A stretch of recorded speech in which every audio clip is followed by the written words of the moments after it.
You think you know people. You think you know your family. This isn't just one of those Reddit stories. My parents secretly spent my college fund, so I exposed them at my wedding.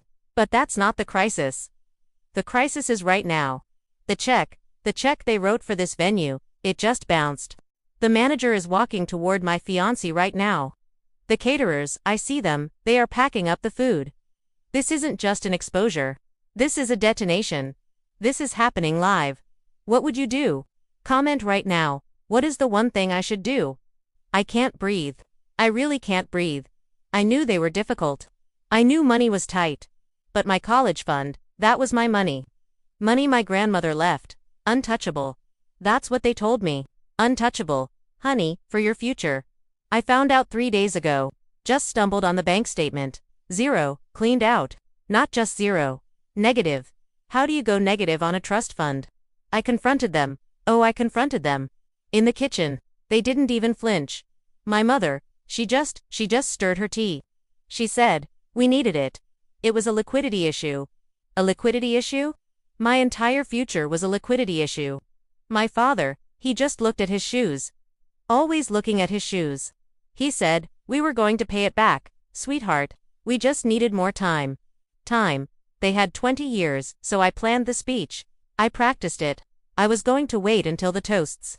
After my father gave his big, proud, look at my successful daughter's speech. I was going to stand up, grab the microphone, and just burn it all down. I was going to tell everyone. The aunts, the uncles, their golf buddies. I was going to tell them how the perfect family was a sham. How they bought their new SUV with my tuition. How they paid for their club membership with my dreams. But I never got the chance. I never even made it to the toast. Because they knew. They must have known. They wrote the check for this venue, this obscene, expensive venue they insisted on. They wrote it knowing it was empty. They didn't just spend the money. They kept spending. They used this wedding as their last grand gesture before the entire house of cards collapsed. And they're looking at me. Right now. Across the ballroom. My mother, is she smiling? No. That can't be right. I must be seeing things. My fiancé is walking back. His face is white. He's not looking at me. He's looking at them. This wasn't revenge. This was a setup. They brought me here, in front of all these people, to watch me fail. To watch my day fall apart.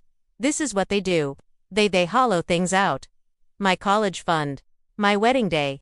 They hollow it out and leave the shell for you to find. My father is walking over. He's pulling out his wallet. What is he doing? Is he going to try and pay the manager in cash? It's thousands, tens of thousands. He's not walking to the manager. He's walking to my fiancé. He's handing him a piece of paper. Not cash, a piece of paper. My fiancé just read it. And he just stopped. He just froze. He's looking at me now. The look on his face, it's not anger, it's recognition. What did that paper say? What did my father hand him? This isn't just about my college fund. I'm looking at my parents. I'm looking at my fiancé, and I'm realizing, they all knew. This whole story. My parents secretly spent my college fund. That wasn't the secret. That was just the cover story. What if the fund wasn't even my money to begin with? And oh no, what if my fiancé wasn't marrying me? What if he was involved in the liquidity issue? My fiancé Mark crumpled the note in his fist. He didn't throw it away. He pocketed it, a smooth, practiced motion. He walked right past me, not even a glance, and went straight to the venue manager. My father followed him, and the two of them started talking to the manager in low, serious tones. My mother just sat at the head table, sipping her champagne, finally looking annoyed, like this was all just a tedious interruption of her night. I was invisible, a ghost in a white dress, standing alone in the middle of the ballroom floor. All my relatives, my friends, they were whispering. They weren't whispering about the bounced check, not yet. They were whispering about me, the bride, standing there completely abandoned. I had to move. I just started walking. I didn't know where I was going. I ended up in the bridal suite, the little room they give you to freshen up. I locked the door. I could hear the muffled sound of the DJ music stopping abruptly. Then, silence. That was so much worse than the whispers. I sank to the floor, my expensive dress pooling around me like a deflated cloud. I had to know what was on that paper. I had to understand what Mark knew. The liquidity issue my mother mentioned. It wasn't just a casual phrase. It was code. My whole life, I was the good daughter. The one who got the perfect grades. The one who won the scholarships. The one who was going places. My brother, David, he was the screw-up. He was always in some kind of trouble, always needing a bailout. My parents always said he was finding himself. I just thought he was lost. But sitting on that cold floor, I wondered, what if he wasn't lost? What if he was just, expensive? My grandmother, her will, I'd never actually seen it. I just, trusted them. This is for you, honey. For college. What if it wasn't? What if it was for the family business? That consulting business my father was so proud of. The one that never seemed to have any clients. A knock on the door. It was Mark. He sounded calm. He sounded way too calm. Honey, open the door. We fixed it. It was just a mix-up with the bank. Everything is fine. A mix-up. My future, my wedding, my entire life felt like one giant mix-up. I pulled myself up and opened the door. He was smiling. That perfect, charming smile that made me fall in love with him in the first place. But his eyes were cold. What was on the note, Mark? I asked. My voice was quiet, but it cut right through his fake smile. He stopped smiling. It was a routing number, he said. My routing number. I covered it. The party's back on. He covered it, just like that. Tens of thousands of dollars. How? I whispered. He just shrugged, like it was nothing. I've been helping your father with some investments. It's my money now too, in a way. We're family. He said it so easily, and that's when I knew. He wasn't just in on it. He was it. He was the liquidity issue. I didn't go back to the party. I couldn't. I told Mark I needed a minute to fix my makeup. The second he turned his back, I grabbed my purse. My laptop was in it. I didn't bother changing out of my dress. I walked right out the side service entrance of the venue, past the confused-looking staff who were now wheeling the food back out, and I got into my car. I drove to the one place I knew would have free Wi-Fi at this hour, a 24-hour coffee shop 2 blocks away. I sat in a corner booth, in my full wedding dress, and I started digging. I wasn't just the good daughter. I was a smart one. I knew my mother's passwords. I knew my father's social security number. I started with the county clerk's office. Public records. My grandmother's will. It took me 10 minutes to find it, and it took me 10 seconds to read the part that mattered. The college fund wasn't a trust fund for me. It was an investment account, and the beneficiary wasn't me. It was the Prentice Family Limited Partnership, my father's failing business. My grandmother hadn't left me money for college. She had left her son a business, with a seed money account, and a very clear stipulation that it was only to be used for business development and growth. My college was not business development. My parents hadn't spent my college fund. They had illegally liquidated a restricted business asset. They had committed wire fraud. But why? This is where it got darker. I logged into my father's email account. He was a terrible person, but he was even worse at computer security. His password was our old dog's name. I searched for Mark's name. The emails went back to years. That was 6 months before I even met Mark. Mark wasn't an investment banker like he told me. His email signature said restructuring specialist, a polite term for a guy who breaks up companies and sells them for parts. My father hadn't hired him. My father owed him.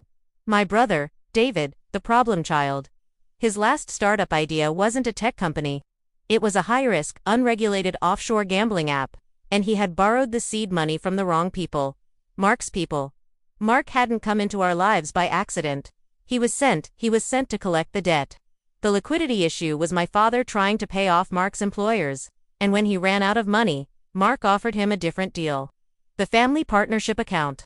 Mark was the one who showed my father how to liquidate it, how to hide the transactions. But what was in it for Mark? Then I saw the last email. Sent 2 days ago. From Mark to my father. The subject line was, the wedding. The email read, this is the perfect cover. We transfer the final assets during the reception. The honeymoon will be me taking her to the Cayman Islands to sign the new incorporation papers. She won't suspect a thing. She trusts me.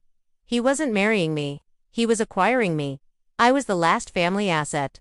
The only one with a clean credit score and a name that could be used to open new lines of credit. The bounced check wasn't a mistake.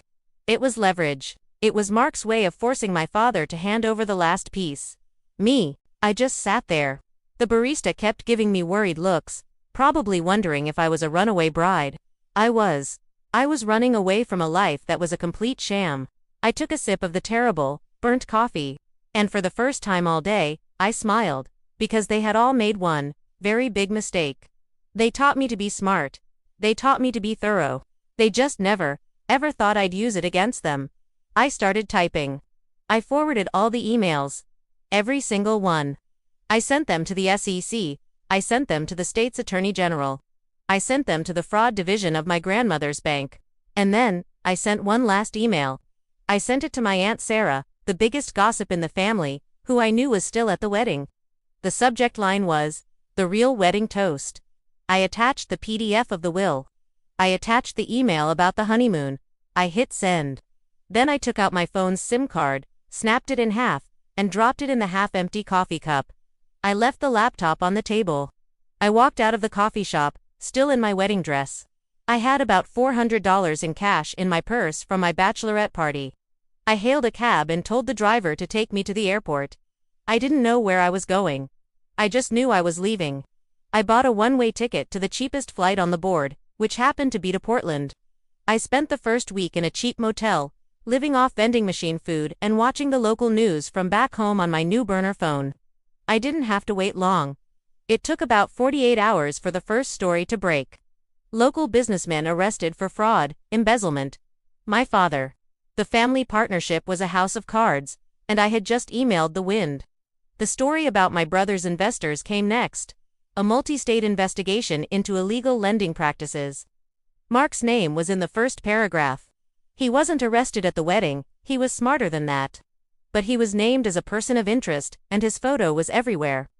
My mother, of course, played the victim. She told the local paper she had no idea that she was duped by her husband and her future son-in-law. My Aunt Sarah made sure everyone in the family, and I mean everyone, saw those emails. No one believed my mother. My brother, David, he vanished. I assume he's still finding himself somewhere he can't be found. As for me, I'm here. I got a job as a waitress. I'm saving up.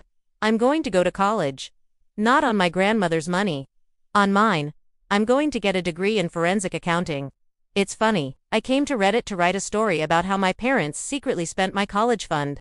But the truth is, they gave me the best education I could have ever asked for. They taught me that you have to read the fine print. They taught me that trust is earned, not given. And they taught me that sometimes, the only way to win is to burn the whole thing down and walk away,